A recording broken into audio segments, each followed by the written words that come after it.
The Catholic Underground is made possible by your prayer and financial support. We're a new media apostolate that's a 501c3 organization. We produce video podcasts, as well as a number of audio podcasts about our Catholic faith. We also sponsor and coordinate new media events like the Catholicon Expo, which recently happened in Houston. We also do initiatives like the Catholic New Media Institute, which is in development. You can help our efforts with your tax-free donations. Please click the Donate tab at our website at CatholicUnderground.com. Enjoy the episode. From the Catholic Underground.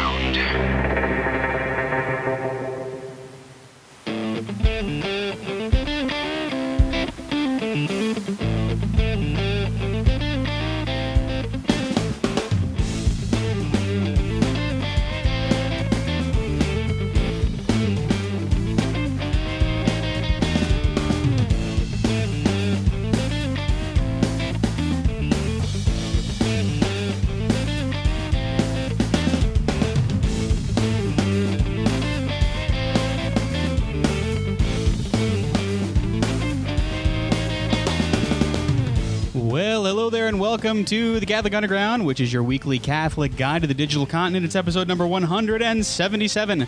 I'm Father Chris Decker. Joining me are the usual suspects. We've got Father Ryan Humphreys, who's in the wrong window tonight, but we're just going to roll with it. Hello, Father.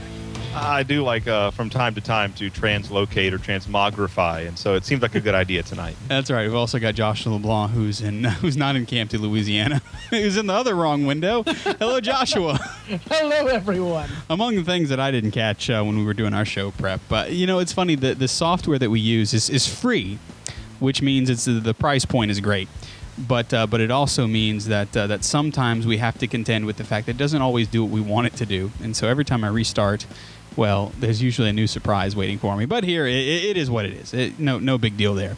Now, today, interestingly enough, is an anniversary that many would not necessarily find themselves knowing a whole lot about. Because, well, it was a very short reign, but Pope John Paul I reigned for 33 days. Today is the anniversary of his death. Now, Father Ryan, have you done extensive research into Pope John Paul I? The answer is no. There's not all that much research to do. He's called the Smiling Pope, predominantly because he followed Pope Pius XII. And for those who know their history, Pope Pius XII was called the prisoner of the Vatican. They were really kind of he did a lot of good work, but it was just in very difficult and dark times.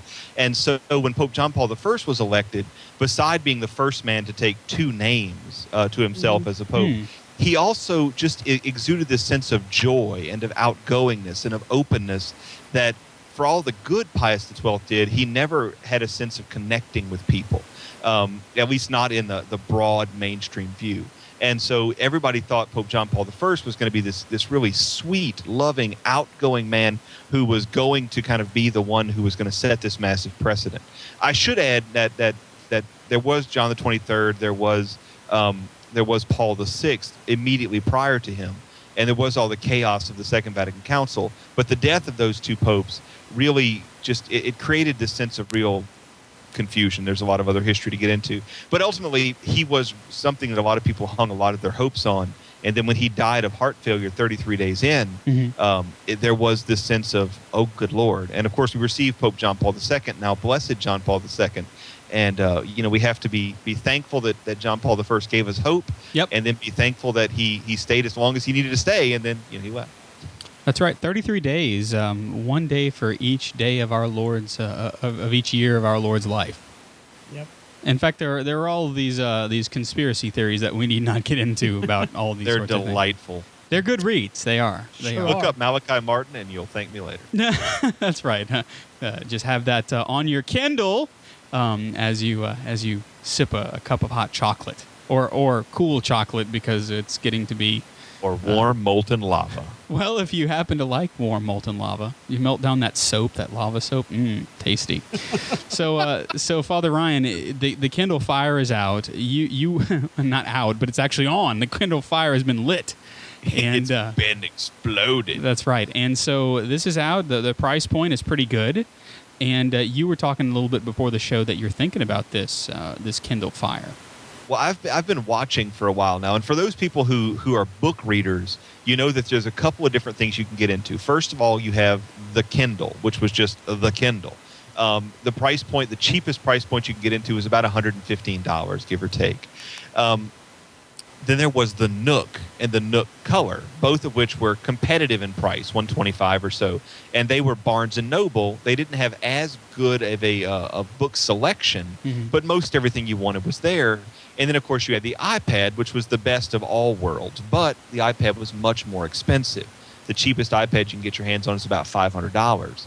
Well, there's been kind of a back and forth, and the rumors started appearing about a month ago that Amazon was really going to launch what amounted to nothing more than a way to consume Amazon content. And that's exactly what they've done. Many of you may have read that Amazon has just signed a couple of major deals for television and movies. Yeah, with Fox. And, with big players. Yeah. In fact, it's on the front of Amazon's website if you go. And so looks like we're losing a little bit of Father Ryan's bandwidth. Yeah, we've lost a little bit of Father Ryan. Joshua, we're going to try and get him back. But do you like the idea of the Kindle? Oh, it looks like we might have lost everybody. That's just one of those things that tends to happen whenever you least expect it.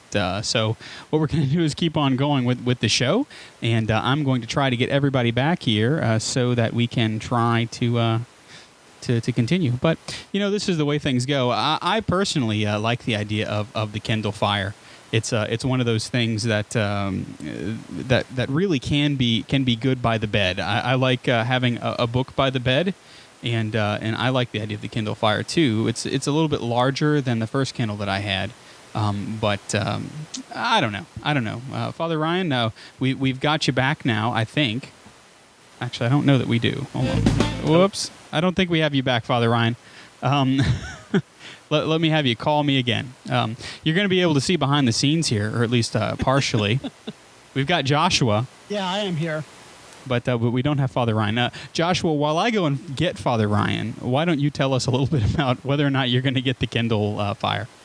Well, I hadn't seen a whole lot about the Kindle Fire. I mean, I saw the rumors that were coming out about it, and I'm actually just looking at it now for the first time on Apple's website. Not Apple, I'm sorry, Amazon's website. And this seems like it's a really cool little device. I've been preparing for the fact that I might, actually have to use the Kindle one day, which is why I've chosen to purchase all of my books through the Kindle app rather than through iBooks or any other service. Now, I know my wife, on the other hand, has never really felt like she had a need for an iPad a whole lot, but she loves to read books, and the fact that this also seems to play Angry Birds and Facebook and all of those that's definitely things, a plus. I've got a feeling I'm going to get a Skype message any minute from her saying I want one. So this could be a little bit of a maybe an early Christmas gift or something like that. Yeah, it'll probably be a Christmas gift for somebody, maybe. I don't know. Maybe. I do have to say, though, leaving the subject for just a minute, my wife is so awesome. Today she came home and she secretly stole my wedding ring from me 2 weeks ago without me knowing. Oh. Because we have the same wedding ring and the same finger size, so she swapped them out on me, and she had mine today polished and replated without me knowing. So I'm really excited for that. Well, that is very cool. In fact, if we had your video, we'd show everybody. Oh, you've got no video for me? No, I have no video from you. But Father Ryan, we have your video. Oh, good. And shall we try and piece together this piece on the Kindle Fire you were saying? Oh, yeah, well, basically what it boils down to is that the Kindle Fire becomes a way for you to get content out of Amazon's ecosystem. It's what the iTunes Store did for the iPod and for the iPad, this is going to do for Amazon's entire digital market. And so I don't know that it's going to be an iPod killer, quote unquote. It's only a 7-inch device, though, but it will be amazing. Yeah. If all you want to do is watch some TV, watch some movies, apparently the magazine reading experience is epic. They have a competitor to Apple's newsstand application that's supposed to be just great. And so I'm very excited. I don't know that I'm going to buy the Kindle Fire right away, but I'm going to be watching it very closely to see what the reviews are for sure. Now, one of the things that I really, really wish is that I could view Amazon content on my iPad. So do you think there's any chance that that's going to happen, or are they just going to say, nope, if you want this, you need to go to the Kindle Fire? It's hard to say. I didn't really expect them to do an iPad app for Kindle, but they did. Amazon's trying to sell content. I don't know if they're trying to make their money on hardware, and so I would imagine that at some point, there will be some way to get Amazon's video and audio content on the iPad. I would imagine that's going to be the case. I sure hope so, Josh. You know, one of the things it has going for it is I'm looking at the technical specs on it right now. The fact that it uses a standard USB 2.0, it uses a micro B connector. But I love this line that says system requirements. None, because it's wireless and doesn't require a computer. Yeah, they push that awful hard. I think that's big because I know people who have iPhones and iPads and have had them for 2 or 3 years. And I said, well, have you ever connected it to iTunes to get an update? And right. He said, no, I didn't know you needed to do that. The fact that this device, it seems like because of that, it's going to do any updates over the air. Which is pretty much a direct competitor to what Apple's offering with iCloud, correct? Yeah, it seems like that's the way it's going. The only thing I might be missing, it looks like it's Wi-Fi only. There's no 3G option. Not right now. There's no 3G. There's no microphone, and there's no camera yet. But that's because they're trying to get down to this $200 price point. Right. And so I think that at a very strong level, they're not going to be able to compete with the iPad directly. I think what the smart move is they're saying, this is what we want to do. We want to do it as well as we can do it. And you can do this on an iPad, but it's not going to be as smooth or as good as it would be if you do it on the Fire. Well, does anyone know battery life? I haven't seen that anywhere. Not a word. Which means it could be very bad. Yeah. You would expect that it's going to be good for video and stuff. Yeah. Well, I take it back. This says up to 8 hours of continuous reading or 7.5 hours of video playback with wireless off. Yeah. That's not. I don't know. Well, until somebody holds it in their hand and tests it. The guy I follow actually is Andy Ihnatko at the Chicago Sun-Times. He's on Mac Break Weekly. And Twit will, I'm sure, carry this like crazy. Of course. Yeah. And so I'll be watching This Week in Tech and see what the experts there have to say. But it's a fantastic device in that it's a real competitor because it's not trying to beat the iPad on its own terms. It's saying, this is what we're going to do. We're carving out our own piece of the field. And I think that's what any successful tablet has to be willing to do. Yeah. Yep. And there's my message from my wife telling me she wants me to buy her one. We knew it was coming. We were just waiting on it. That's right. Well, we move, of course, from this new announcement from the folks at Amazon to this new announcement that we're expected. Now we know. Now it's now we know. Now we know. It's actually going to happen. The Apple announcement for there's no guesses. It's the iPhone 5 or something like it. Yeah. The iPhone announcement came with 4 very cool icons that I think were very fun. One of the icons indicated the date. Another using the iCal icon. Another what is it called? I just said it. Indicated the time using the clock icon. Another indicated the location using the map icon. And then they had the phone icon with the little 1 in the corner. And so we're definitely getting a new phone. Probably not. There's people who said it's going to be both a 4S and a 5. I don't think that'll be the case. I think we're looking at one device to rule them all. And I'm really excited to see what Tim Cook will do or whoever's going to present it in place of Steve, whether he's going to show up in the mock turtleneck or whether he's going to kind of carve out his own piece and say, this is me and this is who I am. It'll be interesting to see, but it's definitely, this is the first product that is not 100% under the auspices of the Steve. And so its success will certainly affect the stock price pretty significantly. Yeah, I mean, this could really be a make or break for Apple. I think that. Go ahead, Josh. It's going to definitely be interesting. I mean, if just looking at, some of the alleged features people have been talking about on it, one of them being that's going to have the i5 processor, just like the iPad 2, and it has 1 gig of RAM.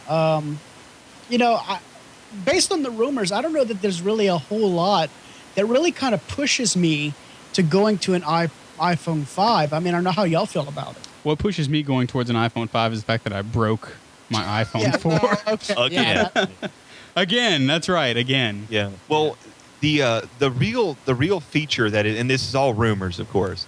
The real feature is that Apple will be adding a serious layer of voice control. They bought an app that I loved called Siri. That was a really smart app where you would say, you'd push a button and you'd say, find me a pizza place that's within, say, 5 miles of here. And the thing would parse your question and say, do you want me to find a pizza place within 5 miles? And you say yes, and it would figure out and do all the details for you. Apple bought that company, and they bought a license to work with Nuance, which is the best voice recognition software on the planet. And they're theoretically working on something that's called Assistant, which will basically, you push a button, and the current voice control on iPhone, you go, please play something by this artist, and it goes, Call. you want me to call Rajesh Kuthrapali? Yeah. Like, no. I love this. I say, call Father Ryan Humphreys mobile. It says, multiple matches found. Do you mean Ryan Humphreys or Father Ryan Humphreys or Father Ryan Paul Humphreys?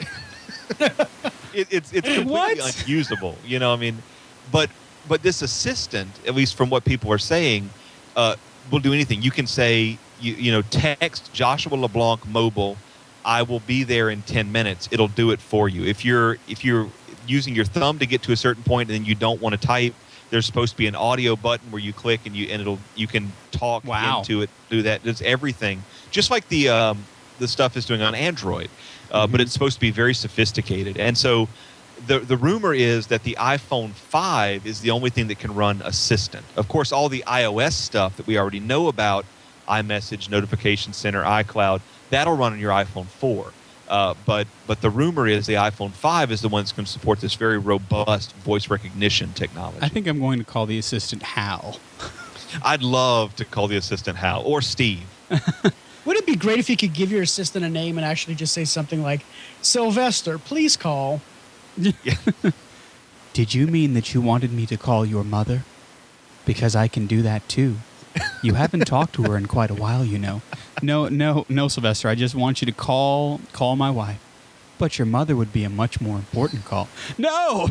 Darn you, artificial intelligence. I told you to make a right at that intersection. Why don't you listen to me? Since you didn't make a right, you must be punished. Rerouting to Arby's. Yeah, that's right. That's right. No! Yeah. I like the horsey sauce at Arby's. It's only a matter of time, before the apocalypse. Yeah. Skynet goes online. Hasn't Skynet gone online already? And I don't mean Google. Actually, a friend of mine has a father who works in the military, and literally, he works in global distributed network securities. And so I walked up to the guy and I said, "You're the one who's going to bring Skynet down on us." And he just looked at me with this look of like, "How did you know?" Don't tell anybody, and walked away. I mean, I was like, "Oh, okay." On second thought, I'll just go and sit in the corner and rock back and very, forth. very unamused by what you just said. You were serious about that. That's right. Sir. Yeah, he was. But the way he described his job was basically, so I'm developing Skynet. We're developing an automated intelligence system that's going to come down and one day going to kill us. That's the plan. I'm afraid I can't do that, Father. Yeah. You must die. I'm a little nervous. Open the sacristy door, Hal. Sorry. Give me back the 1962 missile, Hal. I'm afraid I can't do that. Hal, say the words of absolution. We're an OCP parish.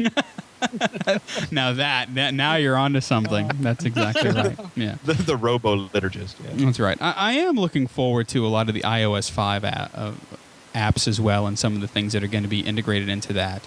The kind of the dragging down to be able to look at my calendar at a glance. I really like that idea.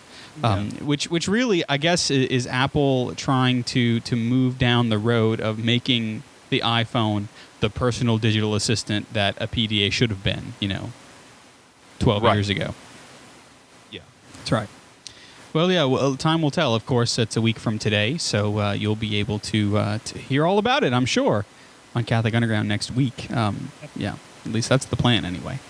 Now, George Weigel, we know him well. I've had lunch with him, and he's definitely well spoken, and he's a great individual that loves the church. And of course, you remember him as the Holy Father's biographer. Of course, Blessed John Paul II, our Holy Father of happy memory.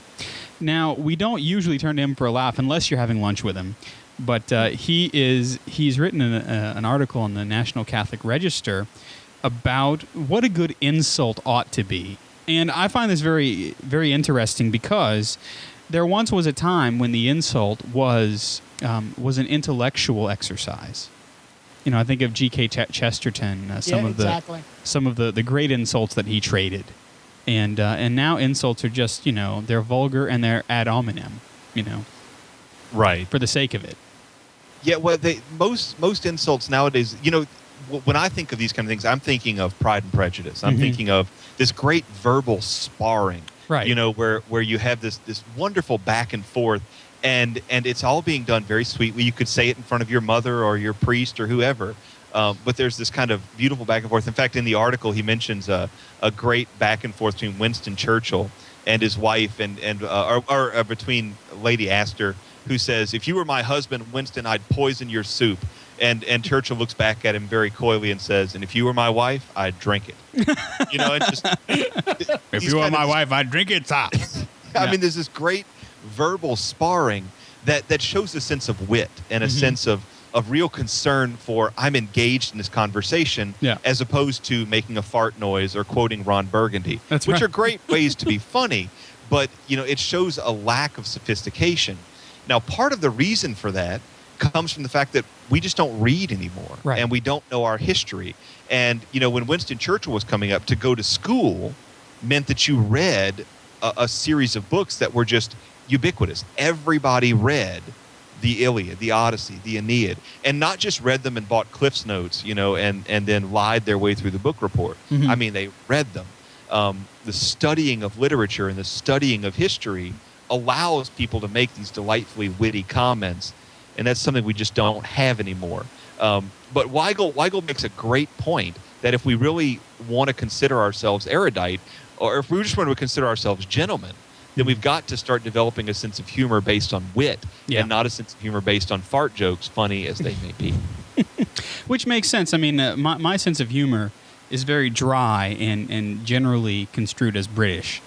I know it's hard to believe, but Joshua will tell you it's pretty darn dry. Oh yes. And that lends itself to being witty, a quick wit, that sort of thing.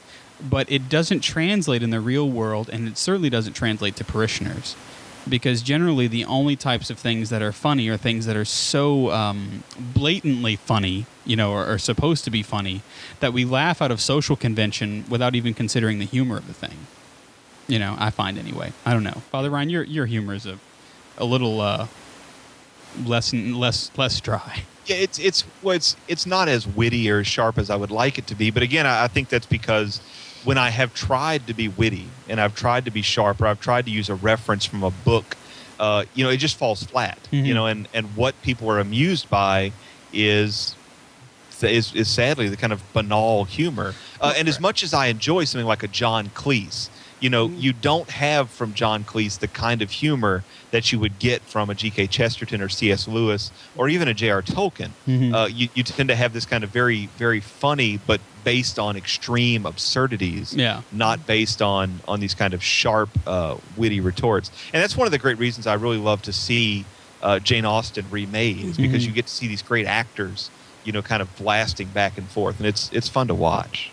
And I think this is probably the reason all of us here do enjoy the television show Big Bang Theory, because it's very, very along those lines. Yeah, right. Yeah, despite the morality, it is very it is very dry, quick wit. Yeah, and, there's a story of some priests in my diocese where a young seminarian named who's now Father Scalar went. He was taking his parish priest to the funeral of another priest, and the priest who had died was Father Yves Robitaille, and Frenchman from Canada. And Father Robitaille had died, and he had been the pastor of this priest, Father Polizzi. And so this seminarian very piously loads up the old priest in the big car and drives him down to the cemetery or to the funeral, and the old priest, assists at the funeral, and he's very devout, and he says the prayers and he celebrates the mass, and then the seminarian carries him to the graveside, and as they're driving, the seminarian, is very moved by this whole experience, and he says, "Father Polizzi, did you know him well? I know he was your pastor," and he says, "Yeah, I knew him." He goes, "Well, he's thinking about all these things, and he goes, "Well, what is it like coming to this funeral?" And and the guy very crassly says, "I'm here to make sure he's dead." But Yeah. go ahead. No, that's all right. I was trying to give you a punchline. It's okay. But I just sincerely love those kind of moments. Yeah. Where it wasn't cussing, it wasn't obnoxious. I mean, it was a little obnoxious, but Right. there's a certain just this kind of humor where you set up this whole moment of expectation Mhm. and then you crash it. And a lot of British comedy and a lot of this great wit comes Yeah. from that sense of setting up an expectation and then And that's the beautiful thing about the true wit, true dry wit, true intelligent wit is all about timing. That's that they say, right? That every element of humor is about timing. And if you think about in your own life, how God has worked, and you say it's a good thing God has a sense of humor. Why do we say that? Because all in all, usually when something happens, it's because of the timing of the situation that we're able to go, Lord, you have hit the nail on the head, and you used humor to do it. All about timing. So whether we're looking at kind of the grand scale of how the Lord uses humor in our spiritual life, or if we're looking at the proper way to argue with somebody and to use wit, not to detract and destroy them, but to try to show humanity to itself, then there is a very real kind of responsibility in our humor too. There should be. yes, Yeah. yes, definitely. Mm-hmm. So hopefully you're watching this show because you have a responsibility to somebody that you're trying to repay. Yeah. Very good. All right. Then moving from humor into something that we generally do not construe as humorous, or the things that you laugh at and nobody else finds funny, and that's canon law. Pope Benedict has made some rather obscure changes to canon law, but if you read in between the lines, as you often have to do with things that the Holy Father's doing, there's what's happening on the surface, but there's almost always an eddy current of the river underneath. Isn't that right? Yeah, surely. I mean, I actually didn't know about this until I saw it in our documents today. Mhm. Falling behind.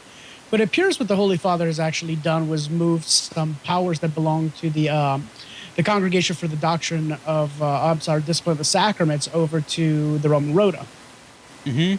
And there seems to be a reasoning behind that, right? That it's not just he wants to shift power around, but there actually seems to be a pastoral concern behind it. Yeah, the plan is basically to say, look, the Congregation for Divine Worship and the Discipline of the Sacraments needs to be focused not on litigating, and what was changed were rather obscure exceptions. If a couple sought an annulment and had not yet consummated their marriage, well, that went to one office, while every other marriage case went to another one. Right. And then any priest who sought to annul orders, men who may have taken orders without proper instruction or whatever and wanted to get an annulment of his ordination, would have to go to them. And the Holy Father said, no, look, this is goofy. He didn't use the word goofy because I don't know what it is in Latin and couldn't translate it. Father Z will know. It would just be stultus, I think. I guess you'd have to say foolish. But he said the office of divine worship and discipline of sacraments needs to be focused essentially on the, quote, resumption of the sacred liturgy in the church. That's a word. Which brings to it is, and I looked it up in Latin and couldn't find any other good way to translate it except resumption. But it can only imply that in the mind of the Holy Father, the work of the Second Vatican Council, the work of Sacrosanctum Concilium is not done. That's not to say, like you might read in some particular fish wrappy kind of documents, that we should that the Holy Father is just excited to pretend the Second Vatican Council never happened. But he's saying that the call of that council and the texts of those documents have not yet really been addressed. we've been dealing with a lot of people's ideas and interpretations, but it's time for us to go back to the text and say, what did the Holy Spirit actually confirm, and what did the Holy Spirit not confirm? And I think that giving them the full focus of that is a worthy thing. Yeah, that's an interesting thing. I mean, the resumption of the sacred liturgy, meaning that he says that he's basically saying that the discipline of the sacraments in divine worship absolutely need to resume their pinpoint on what we're doing whenever we go to Mass, whenever we encounter a sacrament. And we can get caught up so much in kind of the damage control. Not that annulments aren't important and these things aren't important, but whenever you've got a body that should be focusing on one thing, all of a sudden trying to kind of scattergun, that's got to be, I mean, it's got to be difficult. We know, Father, as pastors, we'd like to be doing one thing, but we have to do 17 at the same time. Right. And so it really, I would imagine, I wonder if the folks in the CDW, TDS, SPD, ICMA, NCIS. I wonder if they feel a little bit of maybe a weight lifted off their shoulders as they can focus on, okay, now, what is the council saying? What is the reform of the liturgy? What does it look like? Yeah. I would actually think the opposite way. I would think that for the last... It's more of a cross. Well, no, but for the last 10 years or so, they have been able to say, look, we just got to litigate these cases. We got to do busy work. And now when you're handed something that's not just maintain the status quo, right, but reevaluate fundamental questions, that's scary beyond imagination. Well, to say, hi, we're entrusting you with what is potentially the single most important aspect of the Catholic faith that 1 billion people profess, but probably half as many live. Yeah. That's terrifying to me. This is why don't ever call me to be a bishop. Whoever's in charge, whoever's watching, call. Yeah. Don't email. Don't text me. Not interested. It's just a gigantic burden, and I'm thankful the Holy Father's laid it on someone, and I'm thankful it's not me. Mm-hmm. Yeah, there's a reason that the colors of the bishop get dangerously close to red, but not quite. Because some of it's mixed with vomit. I think, it's like, oh my goodness, this is, that's right. There you go. Yeah. Alrighty, so it'll be interesting. We're going to follow it. One of the things that many of us do follow, I know that I use the iBreviary app. I use also the Divine Office app. I've been using that a little bit more whenever I've had to go to the city and I have some time and I'd like to do daytime prayer or something, so I'll listen to the overly dramatic voices praying Divine Office. But it is a really neat thing. Oh God, come to my assistance. There's one guy on the Divine Office app that I like. You can tell he's really excited because he stumbles over his words as he's saying the Psalms. And actually, I'm surprised they let some of it go to press because there was one I was praying the other day, and I had to stop and laugh a little bit because he got so tongue-tied. He was so excited, to perform the psalm. It was very strange, yeah. But they let it go. They went ahead and published it as well. I don't know. But say you want something a little bit more in the Benedictine format. Well, as it turns out, Benedict, not the Pope, but the saint, Benedict's monastery is jumping on the digital continent bandwagon in a new way. They've already started doing Vespers for a while from their community. Yeah, they've been doing that for about 2 years now, I think. Yeah, and it's beautiful stuff. It is. And now they're streaming daily a couple of the other offices. They're doing Lauds and then, of course, Vespers. And they've also started doing the Holy Mass. Now, I didn't know this, Father, but you had the opportunity to meet one of the young priests from the monastery there. Yeah, it was really cool when I was asked to be the subdeacon at a solemn high mass up in Shreveport at the cathedral, and they flew this priest in from Nursia, an American priest who went over there to become a Benedictine, and he was telling me the story of how their monastery for the last maybe 20 years has been making a very slow transition toward using the extraordinary form for daily mass and the ordinary form for weekend mass. And, it's a very, very slow transition. They introduced chant and they took it away again and they discerned. But he described, a beautiful experience of a real community discerning something, trying things on and considering it. I mean, and in a Benedictine way. We took 10 years to think about whether or not to move from Gregorian to Gregorian chant from. Right. I mean that's a very Benedictine thing. Where this isn't the abbot shows up and decides what to do. Right. And that monastery now is using the Breviarium Monasticum, which is something that never really fell out of use in Europe. Mm-hmm. They're doing it in Latin, and they used to do it in Italian. And they're doing the Mass, the extraordinary form for their daily Masses. And I don't know what they're doing for Sundays. But it's very cool that this is a real sense of discernment. It wasn't a sense of a fad. Right. It wasn't a sense of ideology. It was a sense that this is what is best for our community. And now they're broadcasting it. And, of course, it's getting great reviews because it's so sacred and so beautiful. And most people have no access to anything even remotely like it. That's right. One of the things that continues to amaze me is these religious orders that are returning to a root system that provides nourishment. And they recognize that it's providing nourishment for their community, but they also recognize that it can't just stay there. And for a monastery, a traditionally contemplative monastery, to say, we are contemplative monks, but this must be shared. This is stuff that can't be left in the bushel basket. That's a really beautiful undertaking. Yeah. Yeah. Yeah, it is. I would hope. I mean, I know that the St. Joseph Abbey that's near all of us that we all attended in college. It would be nice to see them do some of these new media things. They're getting there. I mean, their photography is beautiful. They have workshops and things like that. But to be able to see some of the Psalter as they celebrate it, I think would be very good too. Because in the United States, where there's less, I can't say less. In the United States, where there is perhaps more of an identity with English before Latin. Mm-hmm. I think that what a monastery like St. Joseph Abbey in Covington it does for their Psalter could be seen as a beautiful little transition to understanding kind of the midway between the two, because they use Latin as well. But wouldn't it be nice to see them podcast? And of course, I know Joshua, you practically have memorized the entire Psalter because you love the monks singing so much. Absolutely, I loved it. Yeah, but would you download a podcast of their Vespers from Covington, from the monks that taught us? Be wonderful. Yeah. So Brother Simon, if you're watching and listening, I've got more work for you to do. There you go. Alrighty. Well, we're 36 minutes into the show. We don't have any back chat to speak of. What I think we might do, we have a little time. Why don't we talk about why vocation programs don't work? Because why not? It sounds like a great idea. That's right. We've had it on deck for quite a while from a really good website, the Catholic Education Resource Center. And Father Damien J. Ference.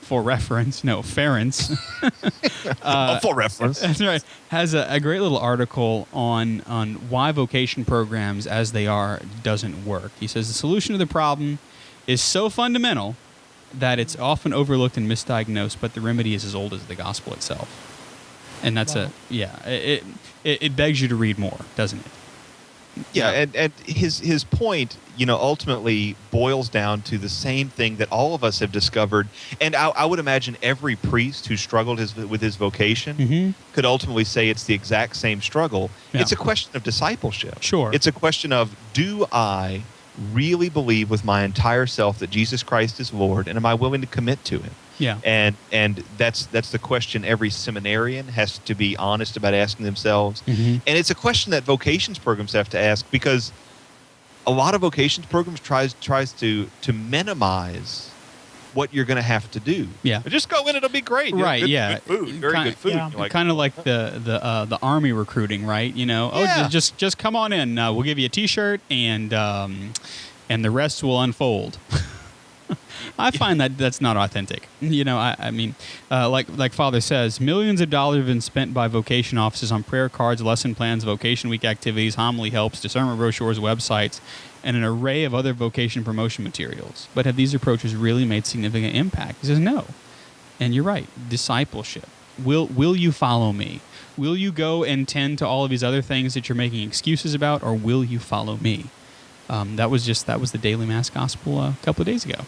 Yeah. The thing I've found in my diocese, and that I found when I was, one of the great struggles I've had as a priest is I came up in a parish, a fairly large parish, that was operating on this very, very Protestant model of we need to have 1,001 programs. We have ministry fairs, and we had all this kind of stuff. And hey, I loved it. And I'm very thankful to God for that, because I don't know that I would have gone into the seminary if I had been in a rural parish like the one I'm in now. Yeah.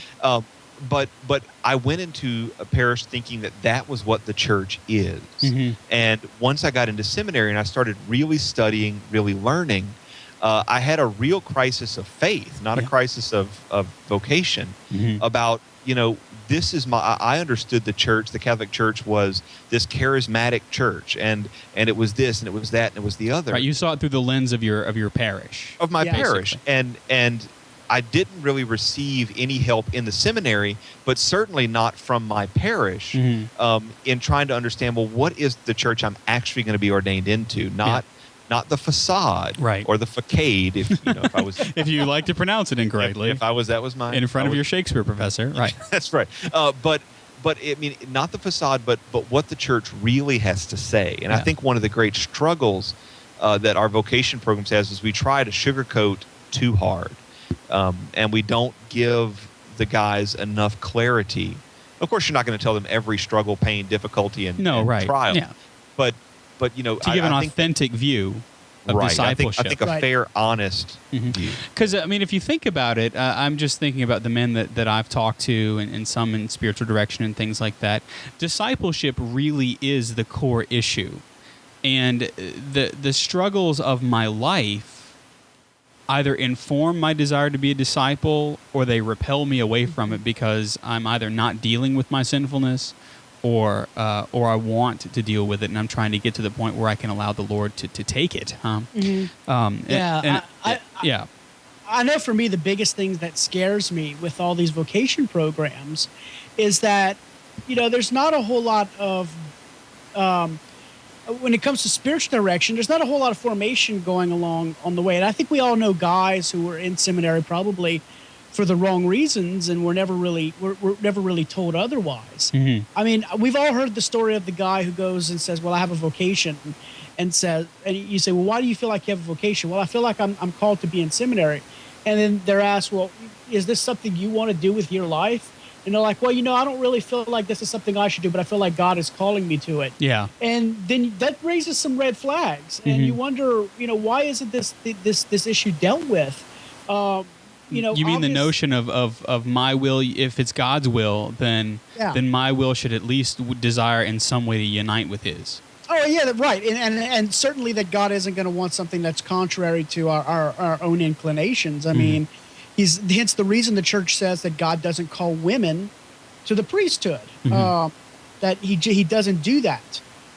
Just as God is not going to call someone to the priesthood who ultimately isn't really called to do that, can't wholeheartedly embrace that. Yeah. So, I mean, individuals who are in vocation programs, and we aren't dealing with situations like that where men feel like they're being called but haven't learned there's a difference between God calling us and our own inclinations, or people who have a dramatic conversion. I think that's another area. Yeah. Is people have a dramatic conversion. Maybe it's, Steubenville conferences or something like that, and think, well, the only way I can serve God is if I commit my life to Him as a priest or religious. Yeah. And I think that's a real problem there too. Right. I mean, that's good as a launching board, but again, discernment is always about testing the spirits to see if indeed discipleship in this way is what is the best for my soul and will bring me glory. Bring God glory. Not bring me glory. Bring God glory. And allow me to serve Him the way that I was made to do so by virtue of my being conceived by by God's desire and the desire of my parents. There's all that kind of twisted in together. I found that for me, the Come Follow Me retreats and the Come and See weekends that we had at the seminary were really seminal for me because it broke me away from my parish experience. It was an experience of the universal church, really.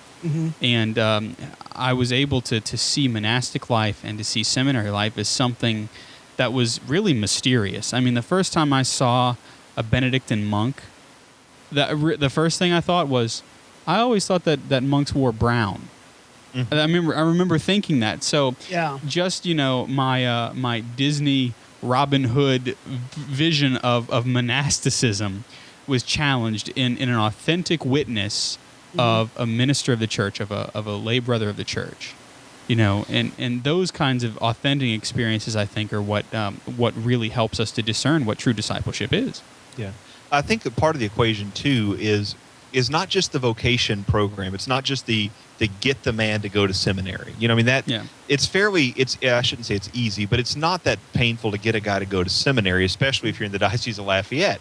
That's true. You got a heartbeat. Because Come on. Lafayette has a reputation of sending lots of young They guys, do. and I think that's a good approach. You throw the spaghetti at the wall, and what sticks, that's good. Gets ordained. But I think that one of the great struggles is that seminaries are not as tough as they used to be. Mm-hmm. And so you could say in the 40s and 50s, well, let's send a bunch of guys who are teenagers to seminary because, man, that's military boot camp. You're going to get your butt kicked left, right, and center. Yeah. And so only ones who are going to stay are the ones who are really convicted. When I went to seminary, it was pathetic. I mean, it was 13th grade, Yeah. and I wasn't a particularly mature guy, even though I was, a little older than the people around me.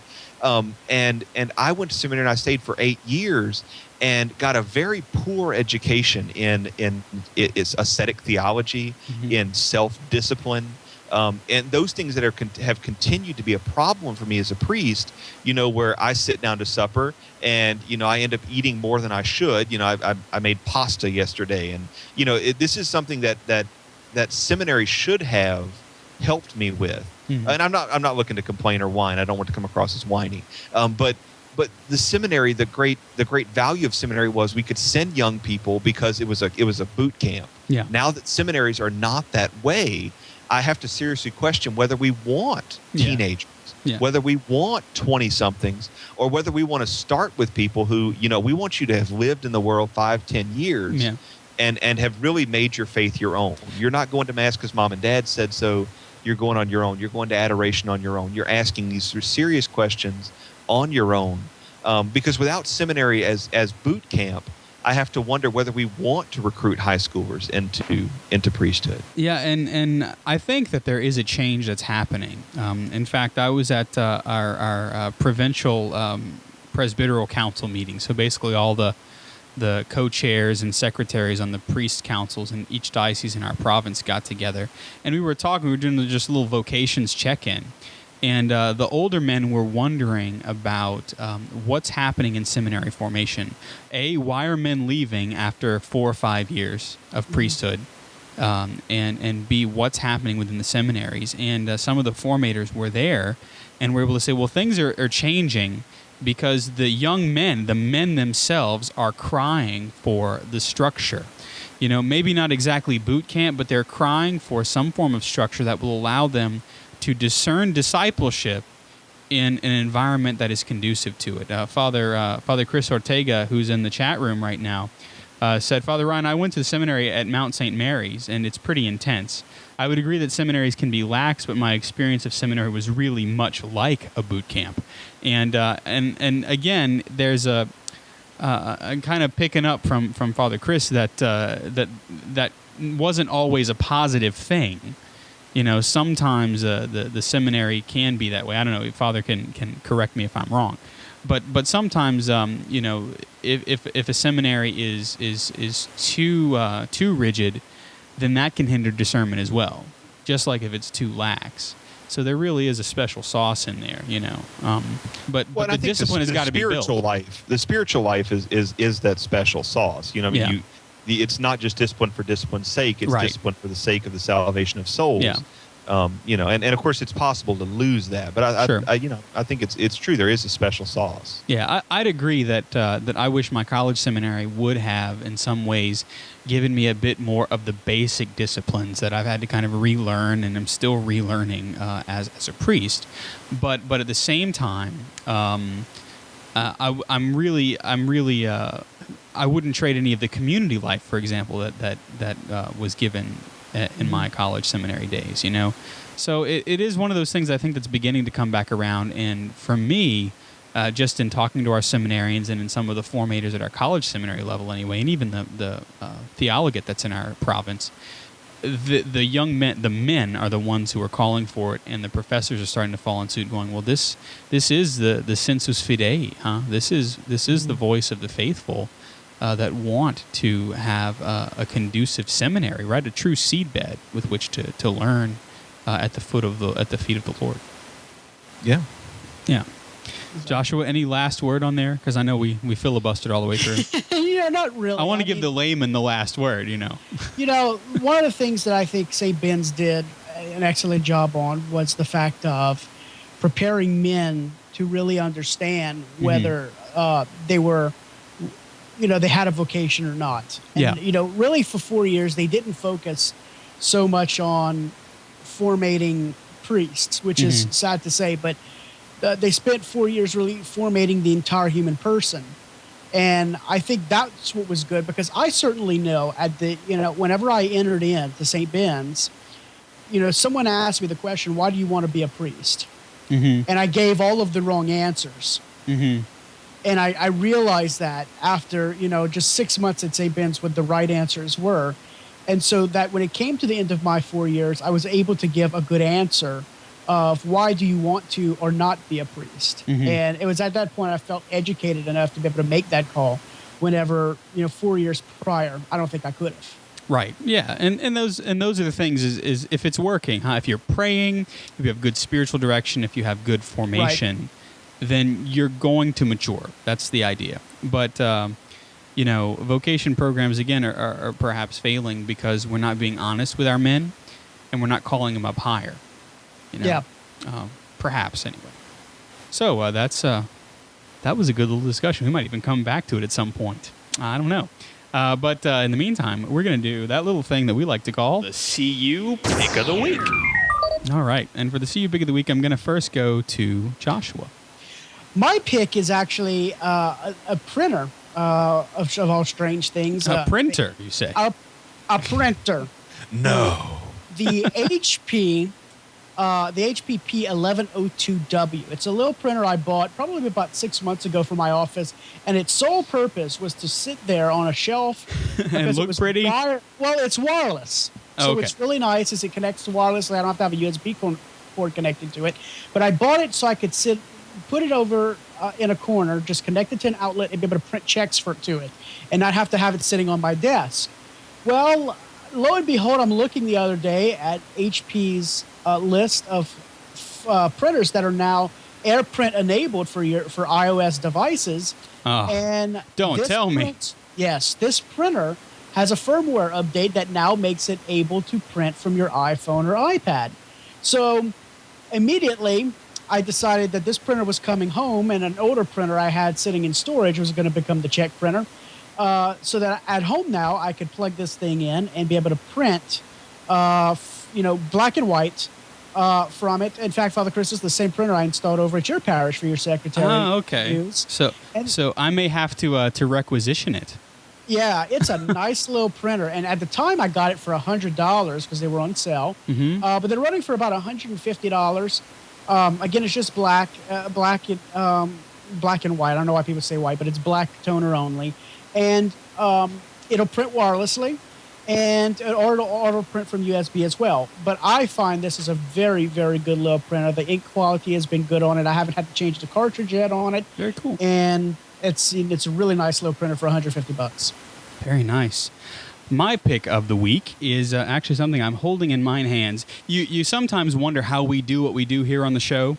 And, for example, the way that I'm able to pull up my computer that I'm looking at right here to show you Josh's printer pick of the week, we do that with a little device that converts an HDMI signal from a USB, right?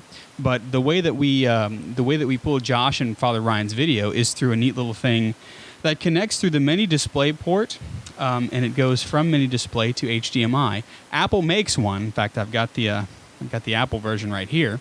But Rocketfish, the big yellow tickets brand, the one that you find at the Best Buy, they make one as well, and it actually works just as fine. It's for MacBook and MacBook Pro and anything with a mini display port. In fact, we're using it in our Mac Mini. So I want to recommend this because it's a little bit cheaper than the one you would buy from Apple. And again, it's the Rocketfish Mini DisplayPort to HDMI adapter. Pay no attention to the lower third on the bottom of the screen there. So that's my pick of the week, the Rocketfish Mini DisplayPort to HDMI adapter. If you need your computer to go out to HDMI, good for your home theater, good for presentations, etc. If you have a TV and you don't have a projector screen or a projector.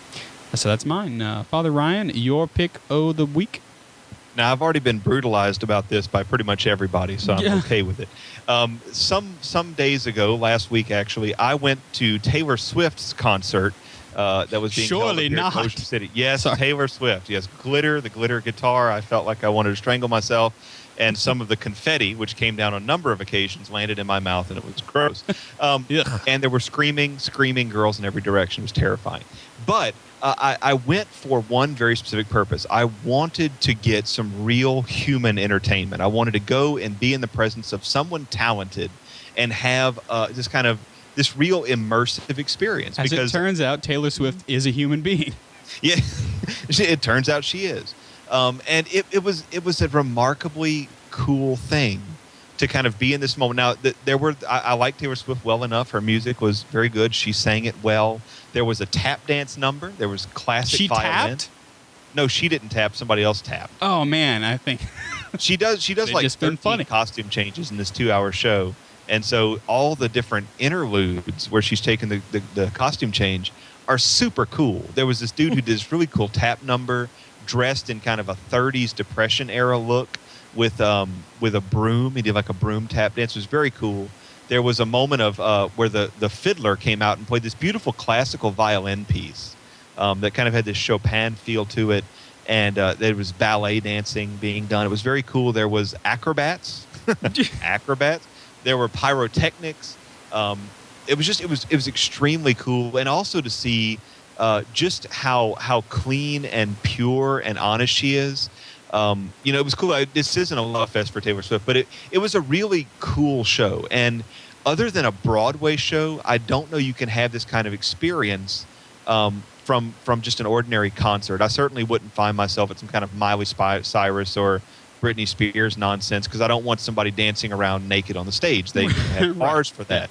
It was just a really cool experience to see these young kids and to feel very at home and comfortable saying, I'm okay with these kids watching this performance. Yeah. You watch a video of, I don't know, one of these other people, and you have little kids watching these people who are dancing around half naked. Right. And you say, God, this is just so depressing. Yeah. This was a really uplifting show. It was a great experience. And it was a good moment of entertainment that did not come from a video screen, which is rarer and rarer nowadays. So I certainly recommend it. It's fairly inexpensive if you get on board pretty quick. And it's a good show. It's fun. It's lighthearted. It's about 2 hours long, and the intro acts were very, very good. I wrote a blog post about this that I'll put in the show notes, but for whatever abuse I may take, I really heartily recommend the Taylor Swift Speak Now tour. It's a very good show. Yeah, I very much appreciate the idea that you have a desire for real life experiences, because I know sometimes as priests we can get so busy in the bubble of real life that is our parish. And so to be able to go outside the radius of our parish and to people watch, or to have a cup of coffee in the midst of others, or to go out to dinner with friends. I mean, those sorts of things are really important because they reveal humanity to itself. Not just in its most banal, as we tend to kind of seek the lowest common denominator, so many ways in our culture, but also in its heightened form, in the intelligence, in the beauty of being able to be in the presence of others. Mm-hmm. Yep. Yeah, it's a worthy thing. Well, let's jump from that into our Audible pick of the week. I think you should. We'd like to thank Audible.com for their sponsorship of the Catholic Underground. Audible is the world's leading supplier of audiobooks and spoken word digital audio. If you were to surf over to audibletrial.com/Catholic Underground, you're going to get 2 weeks free to try that service out. And the Gold Plan is going to offer you one audiobook every month and give you access to tons of free and discounted materials. That's books, magazines, even daily newspapers like the Journal or the New York Times. You can turn your commute or your time at the gym or your yard work or whatever other kind of boring thing you have to do into something that can really be uplifting for you. And so this week I'm going to recommend a spectacular book called Parish Priest, Father Michael McGivney and American Catholicism by Doug Brinkley. This is a great book about the man who founded the Knights of Columbus. The regular cost is $24. It runs for about 6 hours. And if you could go to audibletrial.com/Catholic Underground, you're going to get it for a pretty good discount. So I recommend you head over there and give it a listen. Which we think is super. Indeed, we do. That's right. Yeah, that's. I actually, I have to admit, I haven't bought Audible yet, but No. I know. Scandal. I know. Well, actually, now I'm just getting to the point that I'm commuting an awful lot again. It seems like as the school year begins, that's when my commutes to the Chancery happen, and the Office of Youth Ministry and various other apostolates that whose hats I willingly wear. So yeah, I'm thinking about something like that because as much as I like listening to the BBC World Service, and as much as I like listening to Morning Edition on NPR. Sometimes I just want either good fiction or really good nonfiction, you know. And so thank you for those of you who have helped us out with that. Again, we get a nice little chunk from that. Also, thanks to you who donate regularly, who go to CatholicUnderground.com, who click the donate button. We've been able to purchase, or rather, we've had donated to us the computer that we use for our live streaming. We've been able to purchase a soundboard that you can hear us. We've got quality microphones. Finally, you can see just looking at Joshua's video that we still do need another computer to be purchased because we're using kind of a dated one. But it is through your generosity that we're able to bring this apostolate to you. So thank you for those of you who are monthly subscribers, those of you who donate to us on a regular basis, and those of you who maybe just make those little one-time donations because you have a little bit extra coming in and you want to help out a Catholic apostolate. Thank you so much from the bottom of our digital and real hearts. It really does mean a lot. So let's see what we got here. Let me see here. If you want links to our Twitter, isn't this sad? I do this show. We're episode 177, and I'm still having to look at the, the thingy here. Anyway, if you want links to our Twitter feed, our Facebook page, and if you want to view live video throughout the week, and whenever we can manage to get Salt and Light Television when the bandwidth is good, you can head over to CatholicUnderground.com without delay. You can also get our past video and audio podcasts, as well as find out about our new podcast, Fridays with Benedict, which, Father Ryan, I'm going to have to talk to you about that because I have a meeting with the other ministers of the area tomorrow morning, so we'll have to figure out something for Fridays with Benedict. But, we'll make it happen. Joshua LeBlanc is the general assistant to the Big Giant Head at cybercatholics.com, and he joins us, as always. He's at JR LeBlanc on Twitter. Thank you, Joshua, for your presence with us. Thank you. Also, we've got Father Ryan Humphreys. His church is online at campycatholicchurch.com, and all of his personal posts, especially his most intimate thoughts about Miss Taylor Swift, are on his Twitter feed. He is at FR Humphreys. Thank you, Father Ryan, for joining us. For the record, those thoughts really don't exist. There's too many sparkles to even, it's just terrifying. But thank you, Father. It's been a great evening. Yes, indeed. And you know me, I'm Father Chris Decker. My tweets are on Twitter as well. I'm at Digital Catholic. My tweets are on Twitter. I'm Digital Catholic. Thanks for tuning in and hanging around with us on this digital continent. We are Catholic Underground, and we are Faith Gone Digital, and we are still unaccountably here. Thanks for joining us. We'll see you next time.